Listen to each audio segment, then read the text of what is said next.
E chegou a hora de conferir a previsão do tempo para todo o Brasil com a Paula Nobre. Bom dia, Paula. Hoje a gente acordou sem chuva aqui em São Paulo. O tempo vai permanecer assim nessa sexta-feira? Quase sem chuva, né, Cláudia? Bom dia a você, bom dia a todos que nos assistem. A gente acordou com aquela chuvinha bem em forma de garoa em alguns pontos aqui do estado de São Paulo, região metropolitana, incluindo aqui a capital paulista. Vamos ver o nosso mapa do tempo para ver onde é que chove, inclusive, hoje, porque não vai ser a chuva em São Paulo que vai ser o destaque. Inclusive, essa chuva tende a diminuir. Chove apenas na faixa leste do estado de São Paulo hoje. A chuva mais pesada nesta sexta-feira acontece em praticamente todo o território mineiro, todo o estado do Rio de Janeiro, Costa Verde, região dos lagos. Chuva também no Espírito Santo de forma mais forte. Essas regiões são as regiões que mais se destacam em relação à chuva. Atenção ao risco de transtornos também. Áreas do Centro-Oeste, a gente teve o retorno da chuva também nesta sexta-feira, mas essa chuva acontece de forma mais pontual e isolada. Em contrapartida, a região sul do país, tempo mais firme, e também nordeste do país com tempo mais firme. Cláudia. E agora falando de São Paulo, Paula, a gente enfrentou uma semana de temperaturas mais baixas, né? Vai permanecer assim também? Foi uma semana bem chatinha para o paulistano, né? Conseguir acordar, a gente que acorda aqui para o Jornal da Manhã 1, Jornal da Manhã 2, de madrugada para vir para cá, a gente sabe que a temperatura realmente já baixou. Mas ela fica baixa mais hoje, sexta-feira, as temperaturas ficam mais baixas mesmo na capital paulista e região metropolitana. A capital hoje, por exemplo, a máxima chega apenas aos 16 graus, mas a gente acordou com mínima de 12 graus. Essa temperatura tende a subir nos próximos dias. Além de São Paulo, a gente tem outras regiões aqui, por exemplo, Belo Horizonte tem máxima de 27 graus hoje, Porto Alegre máxima de 21 e Campo Grande máxima de 28 graus, Cláudia. E o que a gente pode esperar aí do final de semana? Quem está de folga, melhor uma mala para o interior ou pode ir para a praia? Dá para ir para a praia. Eu coloquei aqui o nosso mapa justamente da região sudeste do país, porque a gente sabe que o nordeste dá praia quase sempre, por isso que a gente não está nem tocando nesse assunto ainda. Mas São Paulo, por exemplo, chove no litoral de São Paulo neste fim de semana, o tempo fica fechado, mas o sol aparece mais vezes em comparação aos últimos dias. As demais áreas, como é o caso do Rio de Janeiro, atenção, não vai dar praia, Rio de Janeiro vai ficar com o tempo mais fechado mesmo durante este fim de semana, Cláudia. E esse sobe e desce da temperatura que a gente tem enfrentado durante todos esses dias vai durar até quando, Paula? É sobre isso que eu quero falar. É importantíssima a sua pergunta, Cláudia, justamente porque se sobe e desce nas temperaturas, a gente vem sentindo desde o mês de agosto e este mês de setembro não tem sido diferente. A gente tem observado que hora frio, hora calor, a gente não sabe que roupa utilizar. Isso também tem feito com que a nossa saúde fique prejudicada, inclusive. Então, olha só, hoje a máxima chega aos 16 graus, amanhã sábado chega aos 19, mas olha entre o domingo e a segunda-feira como a temperatura volta a subir e bate a casa dos 26. Então, olha isso, hora frio, hora calor aqui na capital paulista. O paulistano realmente está passando por dificuldades em relação à temperatura. Curitiba, a mínima de 10 graus foi hoje, a máxima chega aos 14, sábado 15 graus, até o início da próxima semana. Quase nada muda, a máxima de 16 é mais o estado de São Paulo que tem passado por essa virada no tempo mesmo. Enquanto isso, a nossa saúde não agradece, né? Obrigada, Paula. Bom fim de semana para você. Até segunda-feira tem mais previsão? Fim de semana também, né? Bom, e essa mudança aí do tempo, esse vai e vem da temperatura que a Paula estava falando, não é nada bom para a nossa saúde. Sobre esse assunto, nós vamos conversar agora com a dermatologista Ana Cláudia Andriolo. Muito bem-vinda, doutora Ana, ao Jovem Pan News. Um bom dia para a senhora. Olá, tudo bem? Eu vou só te corrigir, Ana Cecília, é um prazer estar aqui hoje, tá? Conversando com vocês. Muito obrigada pelo convite. Desculpa, Ana Cecília, aqui estava Ana Cláudia, mas vamos seguir. Ana Cecília, então, muito bem-vinda. Doutora Ana, com esse vai e vem aí da temperatura que a gente tem enfrentado, principalmente aqui em São Paulo, uma hora está quente, outra hora está frio, de que forma isso pode prejudicar a nossa saúde?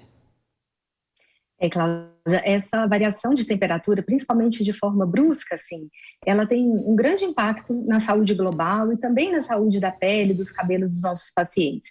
E grande parte disso vai ser devido à alteração do sistema imunológico, que precisa de um tempo para se adaptar a cada temperatura. E quando isso ocorre de forma muito brusca, o organismo não tem esse tempo hábil e normalmente nós vamos ter impacto aí tanto no sistema cardiovascular, no sistema pulmonar e também no sistema cutâneo. Existem algumas condições que elas são mais relacionadas às temperaturas baixas e outras mais relacionadas às temperaturas mais altas, mas falando aí da temperatura mais baixa, que é o que a gente está vivenciando nesse momento, nas temperaturas mais baixas, o organismo normalmente ele precisa gastar mais energia para aquecer o organismo, e com isso ele demanda, então, o foco dele para essa atitude, né, para esse alvo. É natural que a gente sinta um pouquinho mais de fome, então a gente acaba mudando a dieta, nós tendemos a ter uma atitude do organismo mais vasoconstritor, ou seja, a gente pode ter picos hipertensivos nos pacientes que têm alteração cardiovascular. Em relação à pele, a doença, vamos falar primeiro de doenças respiratórias, né? O hábito de ficarmos mais em ambientes fechados para tentar nos agasalharmos pode favorecer a disseminação de doenças respiratórias virais, gripes, resfriados. Com isso cresce também o número de alergias, de bronquites, de asma. E lembrando também que uma doença de pele muito característica, que é a rosácea, que é aquela doença onde nós temos alterações dos vasos da pele, tendo rubores, aquela sensação de flush, de calor, ela é desencadeada pelas variações de temperatura. Então, se você está num momento muito frio, você pode ter esse sintoma de bochecha rosada, sentimento de calor, e aí, de repente, a temperatura ameniza e sobe. E aí você tem de novo esse desencadeamento dessa rosácea, essa atividade, esse gatilho para essa doença. E quando a temperatura sobe, a gente também vai ter outras repercussões. Se na temperatura fria você tem uma tendência maior à hipertensão, na temperatura mais quente existe uma vasodilatação dos vasos sanguíneos e a sensação é aquela sensação de moleza, de cansaço, pela hipotensão. As doenças respiratórias também continuam aí, o calor a gente sabe que ele agrava principalmente os efeitos da poluição, então entram aí as doenças alérgicas respiratórias também de novo com grande impacto. Que mais que nós podemos dizer? Em relação à pele, o calor tem um impacto muito grande também na rosácea que nós já falamos, mas também em doenças como, por exemplo, o melasma, que acaba sendo agravado tanto pela exposição solar, mas também pelas altas temperaturas, e também as doenças acneicas, que acabam acontecendo de forma mais grave, mais intensa, quando a gente tem essa ativação das glândulas sebáceas, o aumento da oleosidade pelas temperaturas mais elevadas. Tem a dermatite tópica também, que é um problema que costuma aparecer mais no inverno, né? Eu sei porque a minha filha tem esse problema desde que nasceu, então fica bem mais grave nessa época do ano, né? Com certeza. E aí as medidas variam, né? O que a gente tenta é tentar proteger o nosso organismo dessa variação tão brusca de temperatura. Por exemplo, na dermatite atópica, a gente precisa intensificar a hidratação da pele. No verão, a hidratação ela é importante, né, nas temperaturas mais altas, mas aí entra a ingestão hídrica que precisa ser muito corretamente dosada. E aí a gente fica nesse equilíbrio, né, entre cuidados para que essas variações bruscas não afetem de forma tão intensa o nosso organismo. Uma boa medida, Cláudia, é, por exemplo, se está frio de manhã, mas a gente sabe que vai esquentar a temperatura durante o dia, sair com uma roupa mais leve por baixo, agasalhado, um casaquinho mais pesado, mas de uma possibilidade que você, por exemplo, consiga ir tirando esse excesso de roupas durante o dia e permitindo que o organismo fique numa temperatura mais equilibrada. Essas variações, elas afetam principalmente as pessoas que trabalham ao ar livre, né? Então, essas são as pessoas que são mais afetadas. Quem tem a possibilidade de usar um ambiente climatizado melhora um pouco essa condição, porém sofre outros efeitos, como, por exemplo, o ressecamento, né? A diminuição da umidade pelo uso do ar-condicionado. Então, aí a gente já tem outras consequências também pela tecnologia e tentando mimetizar a homeostase da temperatura. Doutora Ana, e quem está mais sujeito aí a ficar doente nessa época do ano, quando a temperatura oscila tanto? Os mais idosos, as crianças também costumam ter mais problemas? E de que forma a gente pode se prevenir, aumentar a imunidade em tempos assim tão instáveis? Exatamente, Cláudia. Assim, como está tudo relacionado ao sistema imunológico, Os idosos e as crianças são aquelas pessoas mais vulneráveis. A criança porque ela ainda não tem o sistema imune completamente formado e o idoso porque ele já começa a ter uma diminuição das atividades desse sistema imune.